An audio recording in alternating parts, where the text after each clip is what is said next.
2026 திமுக தோற்பதற்கு பல காரணங்கள் இருக்கிறது. பல காரணம் உங்களுக்கு தெரியும். அதில் சில எங்கு பார்த்தாலும் அப்பா பெயர், கலைஞர் கருணாநிதி பெயர். அவர் இருக்கும்போது கூட இவர் செஞ்சதில்லை. அவர் இல்லாமல் இருக்கும்போது ஏன் இவ்வளவு நினைவாற்றலை உண்டு பண்ணுகிறார்கள் என்பது புரியவில்லை. சரி, அவர்கள் ஒரு பக்கம் பெயர் வைத்து கொண்டே இருந்தாலும் கூட எங்கு பார்த்தாலும் போஸ்டர் பேனரில் மு.க. ஸ்டாலின் அவர்கள் படம், உதயநிதி அவர்களுடைய படம். வேறு எந்த ஒரு அரசியல்வாதிகளும் உறுப்பினர்கள் படமோ கிடையாது.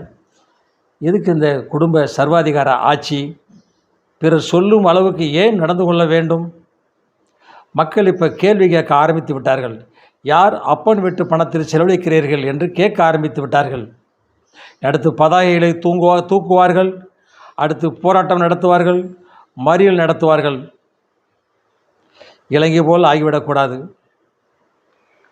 அப்படின்னு மக்கள் விரும்புகிறாங்க. ஆகையால் இதெல்லாம் குறைத்து கொண்டால், நிறுத்தி கொண்டால் திமுக வருவதற்கு ஓரளவு சான்ஸ் இருக்கலாம் அப்படின்னு மக்கள் பேசிக்கிறாங்க. அடுத்த வரேன்.